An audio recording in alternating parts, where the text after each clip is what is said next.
Welcome back to Pop Culture Explosion. This is Mike, and I'm here with Paul.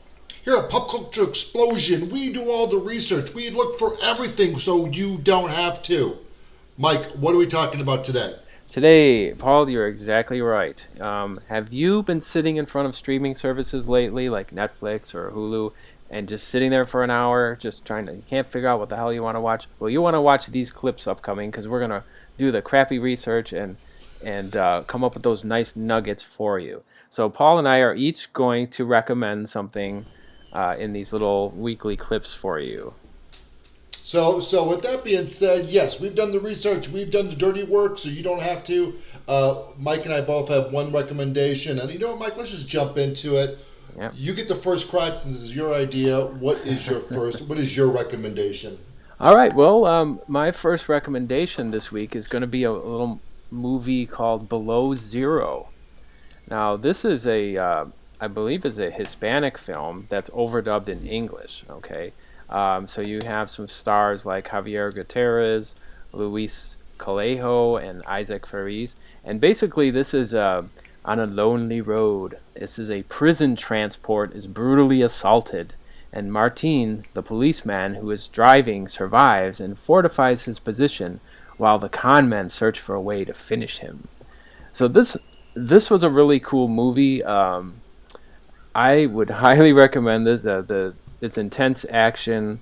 Well, I would say some very tense situations. It has a good backdrop story. It has a sympathetic, I don't know if you would call him a villain in the background.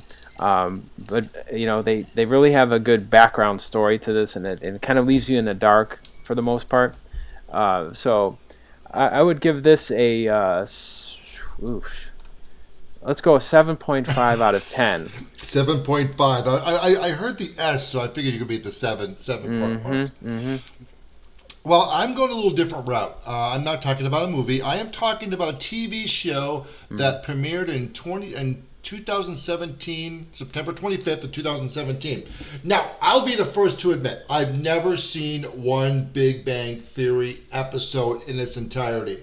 I have watched thousands of clips, and one day I discovered a small YouTube clip featuring the young Sheldon, which is a prequel to the Big Bang Theory. So what I did, I went down this rabbit hole on YouTube. I was watching clip after clip after clip, and I just did a Google search. Where can I find Young Sheldon? It's currently on HBO Max as well as Amazon Prime. Now, you'll only get the first 3 seasons on HBO Max. You'll get all 4 seasons on Amazon. So, in a nutshell, the plot follows the Big Bang Theory Sheldon Cooper at the age of 9, living with his family in East Texas. Going to school, it takes place in the late 80s, early 90s, where Sheldon tries to fit into the world around him while his family and friends attempt to deal with his talents as well as his challenges. This is a brilliantly created television show. Not only do I love young Sheldon, who is played by Ian Armitage, it is surrounded by a superb cast of characters, ranging from his alcoholic grandmother, his over the top Christian mother, his blue collar dad, and his 2 siblings that there's always constant rival with. But at the end of the day, they all love each other. So if you have time, I strongly recommend Young Sheldon. And again, you can catch it on Amazon Prime as well as HBO Max. Mm-hmm. So Mike, final thoughts for this? Final thoughts is Below Zero. Check it out. It was kept me biting my nails on the edge of my seat, and we can put a link below to a trailer if you want to check that out, and keep it tuned here for more recommendations. Yep. Take a look next week as Mike and I offer 2 other forms of entertainment to watch. So, Mike, with that being said, peace Peace out. out.